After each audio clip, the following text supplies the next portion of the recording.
श्री गणेशाय नमः।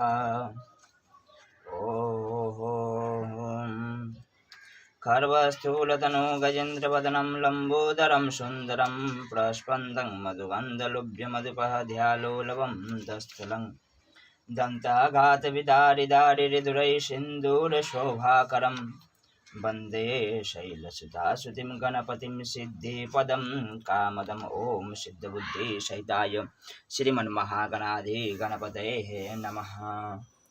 आज से हम सभी श्री शिव महापुराण का अध्ययन करेंगे। शिव महापुराण में 7 संहिता है। उनमें से पहला है विद्वेश्वर संहिता, जिसका पाठ आज से प्रारंभ कर रहे हैं। ओम श्री शांब सदा शिवाय नमः। श्री गणेशाय नमः। श्री शिव महापुराणे प्रथम विश्वेश्वर संहितायाम अथ प्रथमोध्याय। प्रयाग में सूत जी से मुनियों का शीघ्र पाप नाश करने वाला साधन के विषय में प्रश्न।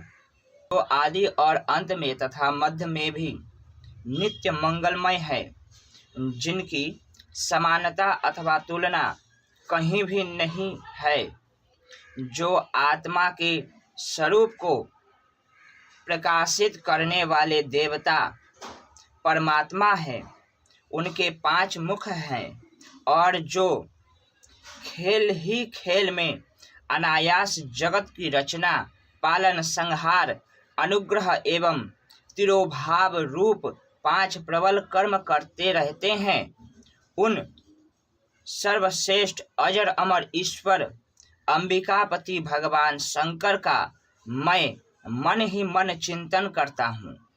व्यास जी बोले, जो धर्म का महान क्षेत्र है, जहाँ गंगा जमुना का संगम हुआ है, जो ब्रह्मलोक का मार्ग है, उस परम पुण्यमय प्रयाग में सत्य व्रत में तत्पर रहने वाले महातेजस्वी महाभाग महात्मा मुनियों ने एक विशाल ज्ञान यज्ञ का आयोजन किया। उस ज्ञान यज्ञ का समाचार सुनकर पौराणिक शिरोमणि व्यास शिष्य महामुनि सूत जी वहां मुनियों का दर्शन करने के लिए आए। सूत जी को आते देखकर वह सब मुनि उस समय हर्ष से खिल उठे और अत्यंत प्रसन्न चित्त से उन्होंने उनका विधिवत स्वागत सत्कार किया। तत्पश्चात उन प्रसन्न महात्माओं ने उनकी विधिवत स्तुति करके विनय पूर्वक हाथ जोड़कर उनसे इस प्रकार कहा, हे सर्वज्ञ विद्वान रोमहर्षण जी, आपका भाग्य बड़ा ही भारी है। इसी से आपने व्यास जी से यथार्थ रूप में संपूर्ण विद्या प्राप्त की, इसलिए आप आचार्य स्वरूप कथाओं के भंडार हैं। ठीक उसी तरह जैसे रत्नाकर समुद्र बड़े बड़े सारभूत रत्नों का आगार है, तीनों लोकों में भूत, वर्तमान और भविष्य की जो बात है तथा अन्य भी जो कोई वस्तु है, वह आपसे अज्ञात नहीं है। आप हमारे सौभाग्य से इस यज्ञ का दर्शन करने के लिए यहाँ आ गए हैं और इसी व्यास से हमारा कुछ कल्याण करने वाले हैं, क्योंकि आपका आगमन निरर्थक नहीं हो सकता। हमने पहले भी आपसे शुभाशुभ तत्व का पूरा वर्णन सुना है, किंतु उससे तृप्ति नहीं होती। हमें उसे सुनने की बार बार इच्छा होती है। उत्तम बुद्धि वाले हे सूत जी, इस समय हमें एक ही बात सुननी है। यदि आपका अनुग्रह हो तो गोपनीय होने पर भी आप इस विषय का वर्णन करें। घोर कलयुग आने पर मनुष्य पुण्य कर्म से दूर रहेंगे, दुराचार में फंस जाएंगे, सबके सब सत्य भाषण से विमुख हो जाएंगे, दूसरों की निंदा में तत्पर होंगे, पराये धन को हड़प लेने की इच्छा करेंगे, उनका मन पराई स्त्रियों में आसक्त होगा तथा वह दूसरे प्राणियों की हिंसा किया करेंगे, वह अपने शरीर को ही आत्मा समझेंगे, वह मूढ़, नास्तिक तथा पशु बुद्धि रखने वाले होंगे, माता पिता से द्वेष रखेंगे तथा वह कामवश स्त्रियों की सेवा में लगे रहेंगे।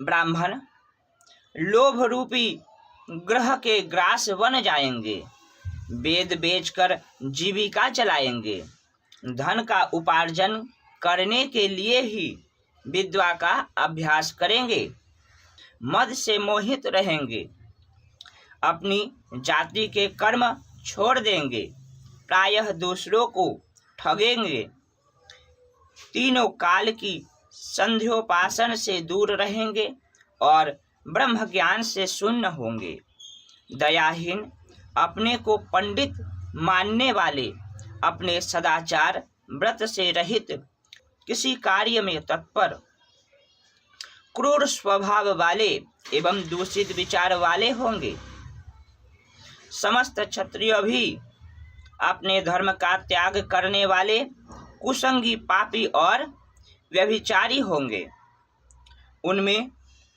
शौर्य का अभाव होगा, वह युद्ध से विरत अथवा रण में प्रीति न होने से भागने वाले होंगे, वह कुत्सित चौर्य कर्म में जीविका चलाएंगे, शूद्र के समान बर्ताव करेंगे और उनका चित्त काम का किंकर बना रहेगा, वह शास्त्रार्थ विद्या को नहीं जानने वाले, गौ और ब्राह्मण की रक्षा न करने वाले, शरणागत की रक्षा न करने वाले तथा सदा कामिनी को खोजने में तत्पर रहेंगे, प्रजापालन रूपी सदाचार से रहित, भोग में तत्पर, प्रजा का संहार करने वाला, दुष्ट और प्रसन्नता पूर्वक जीव हिंसा करने वाले होंगे, वैश्य संस्कार भ्रष्ट, स्वधर्म त्यागी, कुमार्गी, धनोपार्जन परायण तथा नाप तोल में अपनी कुत्सित वृत्ति का परिचय देने वाले होंगे, वह गुरु, देवता और द्विजातियों के प्रति भक्ति शून्य, कुत्सित बुद्धि वाले, द्विजों को भोजन न कराने वाले, कृपणता के कारण मुट्ठी बांधकर रखने वाले, पराई स्त्रियों के साथ कामरत, मलिन विचार वाले, लोभ और मोह से भ्रमित चित्त वाले और बापी, कूप, तराग आदि के निर्माण तथा यज्ञादि सत्कर्मों में धर्म का त्याग करने वाले होंगे। इसी तरह कुछ शूद्र ब्राह्मणों के आचार में तत्पर होंगे, उनकी आकृति उज्जवल होगी, अर्थात वह अपना कर्म धर्म छोड़कर उज्जवल वेशभूषा से विभूषित हो व्यर्थ घूमेंगे, वह मूढ़ होंगे और स्वभावतः ही अपने धर्म का त्याग करने वाले होंगे, वह भांति भांति के तप करने वाले होंगे, द्विजों को अपमानित करेंगे, छोटे बच्चों की अल्प मृत्यु होने के लिए अभिचारिक धर्म करेंगे, मंत्रों के उच्चारण करने में तत्पर रहेंगे, शालिग्राम की मूर्ति आदि पूजेंगे, होम करेंगे, किसी न किसी के प्रतिकूल विचार सदा करते रहेंगे, कुटिल स्वभाव वाले होंगे और द्विजों से द्रोष भाव रखने वाले होंगे, वह यदि धनी हुए तो कुकर्म में लग जाएंगे, यदि विद्वान हुए तो विवाद करने वाले होंगे। कथा और उपासना धर्म के वक्ता होंगे और धर्म का लोप करने वाले होंगे। वह सुंदर राजाओं के समान वेशभूषा धारण करने वाले, दंभी, दानमानी, अतिशय अभिमानी विप्र आदि को अपना सेवक मानकर अपने को स्वामी मानने वाले होंगे। वह अपने धर्म से शून्य, मूढ़, वर्ण संकर, क्रूर बुद्धि वाले, महाभिमानी और सदा चारों वर्णों के धर्म का लोप करने वाले होंगे। वह अपने को श्रेष्ठ कुल वाला मानकर चारों वर्णों से विपरीत व्यवहार करने वाले, सभी वर्णों को भ्रष्ट करने वाले, मूढ़ और अनुचित रूप से सत्कर्म करने में तत्पर होंगे।